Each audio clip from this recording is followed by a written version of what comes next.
Muito bem. Oséias capítulo 14, versículo 1. O título diz assim: exortação ao arrependimento e promessa do perdão. O que nós vamos falar agora é uma exortação de Deus para o povo de Israel nos dias do profeta Oséias, para que eles se arrependessem. E havendo esse arrependimento, está escrito, Deus prometeu o perdão. Por isso o título diz, primeiro, exortação ao arrependimento, e depois a promessa do perdão. Porque a promessa do perdão só pode se cumprir quando há o arrependimento. O perdão é de Deus, mas o arrependimento tem que ser de quem? O nosso. Você sabe que quando uma pessoa faz mal para outra e ela vai pedir perdão, aquela pessoa magoada, ofendida, ela pode ou não perdoar. É ou não é verdade? O nosso dever é pedir o quê? Perdão. É suplicar o perdão. Por quê? Porque a pessoa tem a opção de perdoar ou não. Mas tem gente que quando vai pedir perdão para Deus, parece até que Deus é obrigado a perdoar. Porque não há uma súplica, não há uma humilhação. Ela pede ou ele pede perdão como se Deus fosse obrigado a perdoar. E quem precisa do perdão tem que fazer o quê?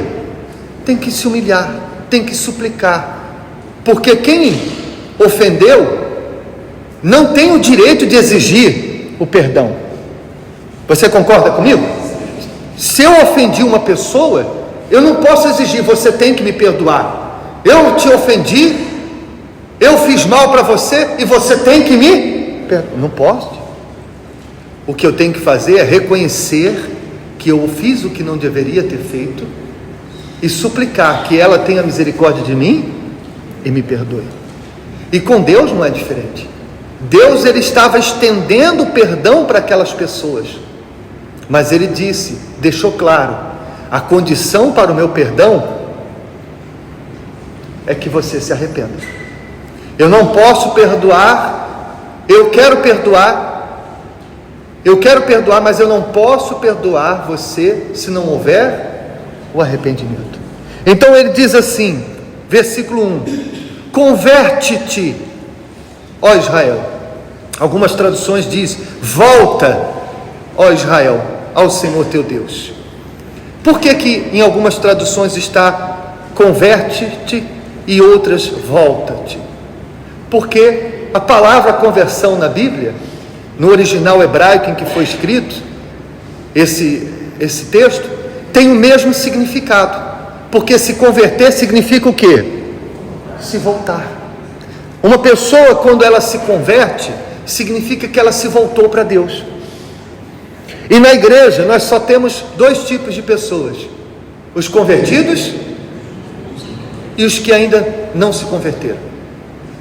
Há alguém que tenta assim, não pastor, eu não sou convertido, mas também não sou não convertido, estou me convertendo. Não existe. Não caia nessa. Quem está se convertendo ainda não se converteu, ainda faz parte do time dos não convertidos, porque quando você se converte, você se volta para Deus. Se você está se voltando, é porque você ainda não se voltou. Existe alguma coisa para o outro lado da qual você está apontado, virado, que está sendo mais importante para você, que tem feito com que você esteja mais ligado àquilo do que para Deus.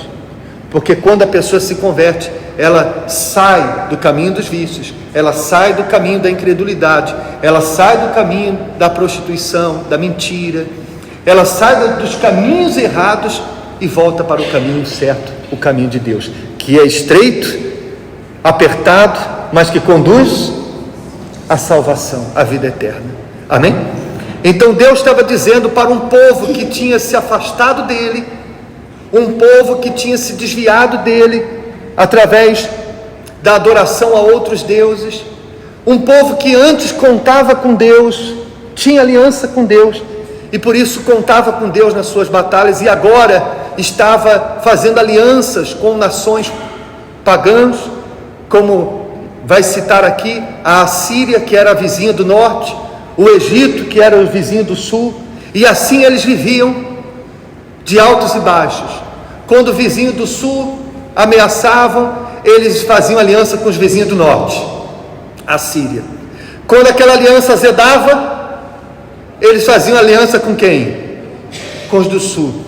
E, resumidamente, eles buscavam nas nações estrangeiras o que Deus oferecia gratuitamente. Eles buscavam a proteção das nações que Deus estava disposto a ceder para eles. Amém? Então Deus falou para eles: volta para mim. Olha só, que coisa misericórdia, que coisa maravilhosa. Deus é misericordioso, não é verdade? Porque há muitas coisas que a gente vê que pessoas fazem e tem gente que não é capaz de perdoar. Mas Deus vira para uma nação que trocou ele por deuses de pau e de pedra, que deixou de confiar nele para confiar nas nações vizinhas, e Deus diz para aquela nação que: volta para mim, volta, ó Israel, ao Senhor teu Deus. E ele diz: porque pelos teus pecados tens caído, ou estás caído. Sabe, gente, há muitas pessoas como Israel que não conseguem enxergar que está o quê? Caído. Há muitas pessoas que não conseguem, não são capazes de enxergar quão caído estão, porque ainda vivem de aparência, porque ainda praticam algumas coisas religiosas, porque de repente a vida não está assim tão ruim para ela. A pessoa pensa: está tudo bem. A nação de Israel achava que estava tudo bem, porque estavam confiando naquelas alianças que eles haviam feito. Mas mal eles sabiam que alguns anos depois de Deus dar a eles a oportunidade de se arrepender, aquela nação vizinha do norte, a Síria, iria invadir eles, iria destruir toda Israel e levar eles para o cativeiro. E a nação do sul iria ajudar a nação do norte a atacar eles. Aqueles que eles pensavam que iriam protegê-los foi quem os destruiu. Mas eles não enxergavam quão caídos eles estavam. E você sabe que isso é muito perigoso. É como, por exemplo, uma pessoa que está doente e não sabe. Os médicos recomendam que a pessoa faça um check-up pelo menos uma vez ao ano, dependendo da idade da pessoa e da situação física dela, até mais vezes ao ano. Por quê? Porque quanto mais cedo descobrir uma doença, mais fácil é o tratamento, menos prejuízos aquela doença vai causar. Então há um perigo muito grande da pessoa achar que está saudável e tem ali uma doença dentro dela crescendo a cada dia. Assim também como há um perigo espiritual enorme para aquela pessoa que acha que está tudo bem, mas que está caída nos seus pecados. Então Deus falou para eles: volta, porque pelos teus pecados estão caídos. E ele diz, versículo 2: tomai convosco palavras, algumas traduções diz palavras de arrependimento, e convertei-vos ao Senhor, e dizei-lhe: tira toda iniquidade e aceita o que é bom, e ofereceremos como novilhos os sacrifícios dos nossos lábios, confessando com os nossos lábios palavras de arrependimento. Essas palavras de arrependimento são como sacrifícios nos nossos lábios, são mais poderosos do que qualquer oferta ou sacrifício material que uma pessoa possa apresentar. Porque do que adianta a pessoa ir para o altar com uma oferta extraordinária materialmente falando, se o ofertante não está bem com Deus? Jesus fala sobre isso, dizendo que se a pessoa vai fazer a oferta, mas tem algo contra o seu irmão, que ela deixa a oferta ali do lado, vai se consertar primeiro, para depois pegar a sua oferta e apresentar a Deus. Então Deus estava dizendo para aquelas pessoas, eles faziam ofertas, faziam sacrifícios, mas Deus estava dizendo, a principal oferta que eu quero de vocês, o sacrifício que eu quero de vocês, são palavras de arrependimento. Palavras de arrependimento. Eu estava falando para as pessoas aqui hoje de manhã, uma coisa muito importante. Eu não sei se você já percebeu isso nos dias de hoje, mas há nos dias de hoje uma cultura que está sendo espalhada da pessoa não se arrepender de nada. Uma vez eu vi uma reportagem de uma pessoa muito conhecida nas redes sociais, que o repórter perguntou assim para ela, qual é o seu maior arrependimento? E ele, com toda arrogância, disse, eu não me arrependo de nada. Você nunca fez nada que você se arrependesse? Não, nem mesmo dos meus erros que eu cometi. E é isso que o mundo faz. Faz as pessoas acharem que elas estão certas, até quando elas estão erradas. E que elas têm que errar. Porque todos erram, elas têm que o quê? Errar. É evidente. Todos nós erramos. A Bíblia diz que todos pecamos. Chega até a dizer que quem diz que não peca, nisso já está a pecar. Todos nós pecamos. Mas o arrependimento nos livra deste pecado. Quando a pessoa não se arrepende, aquele pecado permanece. Por mais que Jesus tenha morrido por ela, tenha pago o preço do pecado dela, mas é o arrependimento que vai fazer com que o que Jesus fez por ela tenha efeito na vida dela. Porque o que nos torna aptos a receber o perdão de Deus é o arrependimento. É o arrependimento. E você vai entender melhor o que eu quero dizer. Você tem filhos, não tem? Se o seu filho está fazendo algo que você já chamou a atenção dele, e ele diz para você que não vai fazer mais, mas você nota que ele não se arrependeu do que fez, você, como pai ou mãe, já sabe que ele vai fazer de novo. É verdade ou mentira? Sim ou não? Porque não está dentro dele o reconhecimento de que ele errou. E enquanto a pessoa não reconhecer, e esse reconhecimento for sincero, que ela é uma pecadora, que ela errou, que ela é falha, ela nunca vai se converter de verdade. Ela nunca vai ser transformada, porque como Deus vai transformar alguém que acha que não precisa ser transformado? Como Deus vai salvar alguém que acha que não precisa ser salvo? Percebe a grande diferença? E por que, pastor? Por que isso acontece? Por vários motivos. Um deles, por exemplo, é ficar olhando para o erro dos outros e se comparando aos outros. Então a pessoa vem à igreja e ela diz assim, bom, eu minto, eu chamo palavrão, mas pelo menos eu vou para a igreja. E aqueles que não falam palavrão e não vêm aonde? A igreja. Está vendo? É aquela pessoa que diz assim, não, eu tenho maus olhos, sou malicioso, eu reconheço isso, que eu sou muito malicioso, mas eu sou dizimista. E aqueles que não são maliciosos, mas não devolvem os dízimos? Está sempre usando o erro dos outros como uma justificativa para os seus erros, e não se arrepende. E porque não se arrepende, Deus não transforma, não muda. Eu estava dando um exemplo disso na terapia do amor nesta quinta-feira. Eu falei da mulher adúltera. Vocês conhecem essa palavra, eu já falei aqui em uma ocasião. Aqueles homens que foram até Jesus com a pedra nas mãos para atirar naquela mulher que tinha sido pega em adultério, Jesus disse para eles o quê? Tudo bem, vocês querem tacar pedra nela? Tudo bem, mas faça primeiro quem não tem pecado. Atire a primeira pedra quem não tem pecado. E o que eles fizeram? Atiraram a pedra? Um por um, foi deixando a pedra ali e foram embora. Por que eles deixaram a pedra? Porque reconheceram que tinham pecado, como também aquela mulher. Agora, olhe para o pastor, por favor. Por que eles não reconheceram isso antes?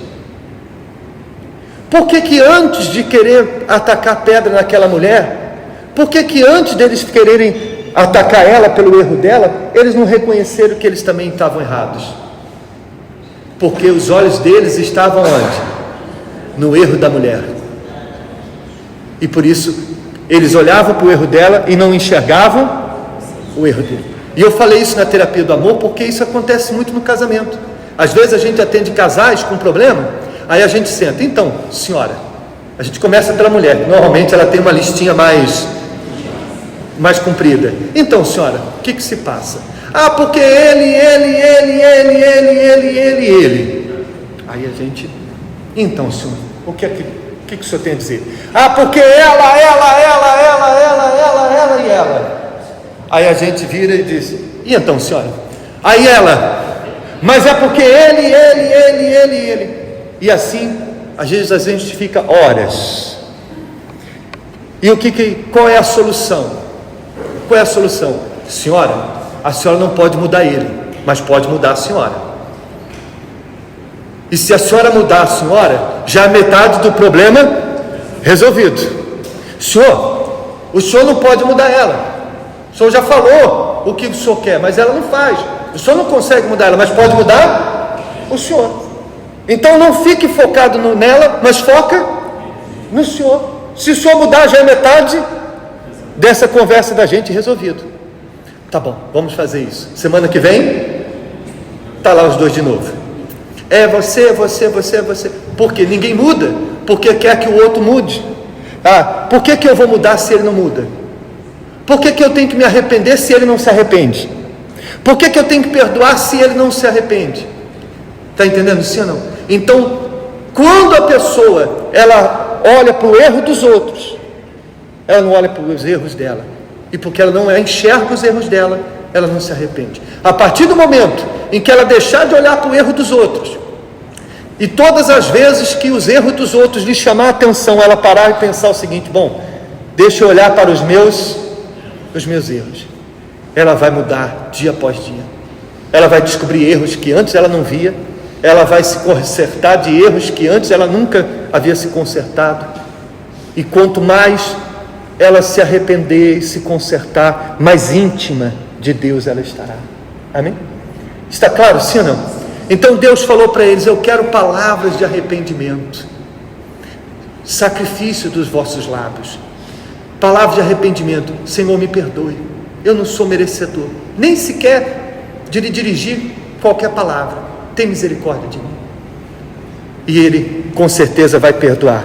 Amém? Aí eles, no versículo 3 está escrito assim, não nos salvará a Síria, e não iremos montado em cavalos, se referindo ao Egito, e a obra das nossas mãos, se referindo às imagens, já não diremos mais, tu és o nosso Deus, porque por ti, ó órfão, alcança misericórdia. Deus estava dizendo o que queria ouvir deles. O que Deus queria ouvir deles é o seguinte: a Síria não vai nos salvar, o Egito não vai nos livrar, e esses deuses não é mais os nossos deuses. Era isso que Deus esperava deles. Aí, como resposta dessa atitude, caso eles dissessem aquelas palavras, Deus, ele diz, versículo 4, então eu curarei a sua infidelidade, eu voluntariamente os amarei, porque a minha ira se apartou deles. Amém? Então, quando eles dissessem, a Síria, não dependemos mais de vocês, Egito, não queremos mais aliança com vocês, ídolos, imagens, vocês não são mais os nossos deuses, aí Deus iria dizer o quê? Eu curo a sua infidelidade, e voluntariamente, ou seja, porque eu quero, eu os amarei. Amém? É forte, não é? E então ele diz, e aí eu serei para Israel como orvalho, e florescerá como lírio, e lançará suas raízes como o cedro do Líbano, estender-se-ão os seus galhos, e a sua glória será como a oliveira, e a sua fragrância como a do Líbano. Falando na linguagem deles, Deus falou para eles, vocês vão ser tão lindos como os lírios, tão fortes como o cedro do Líbano.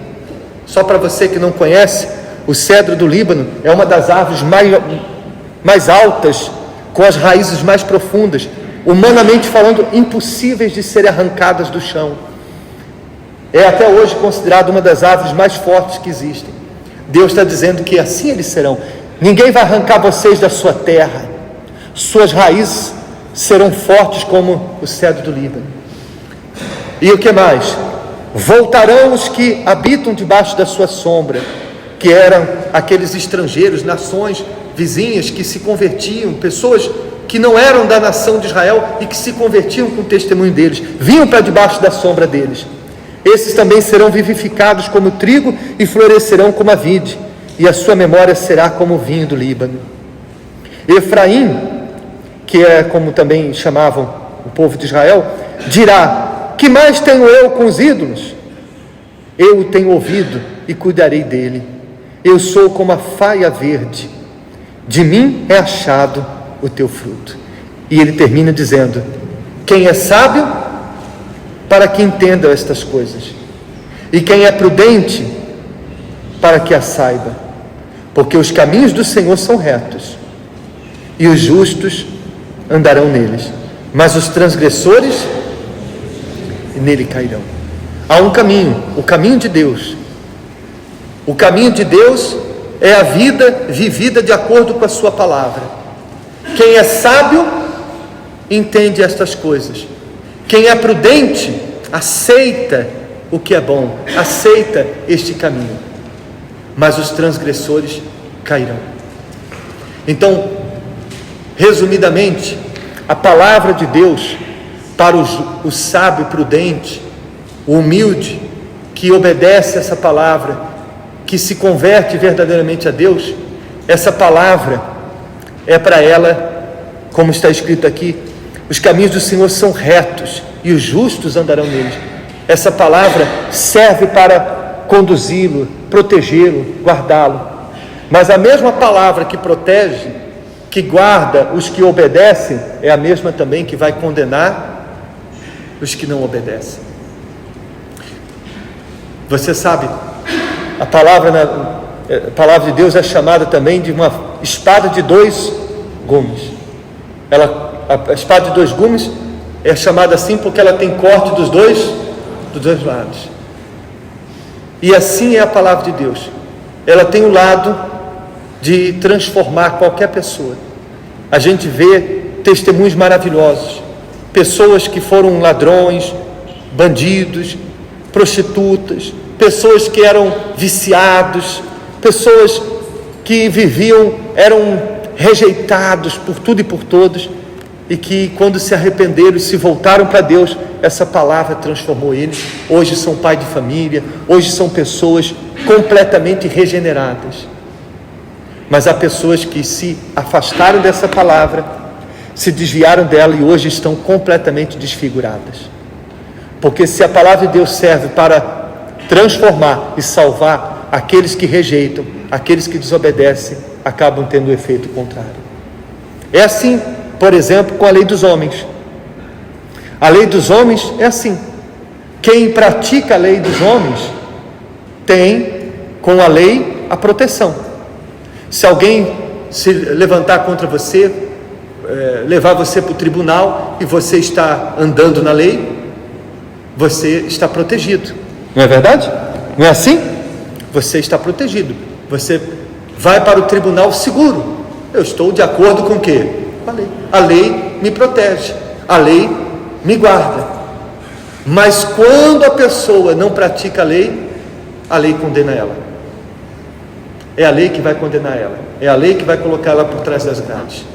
Então a palavra de Deus, a lei de Deus, ela pode salvar o pecador, pode salvar o arrependido, mas também essa lei, essa palavra, um dia há de condenar todos aqueles que a rejeitam, que a desprezam, que insistem em dizer que não precisam se arrepender, não reconhecem a necessidade de se arrepender. Amém, pessoal? Por isso Deus diz: quem é sábio e prudente, aceita o que é bom, e com certeza será transformado. Amém? Fiquem de pé, por favor.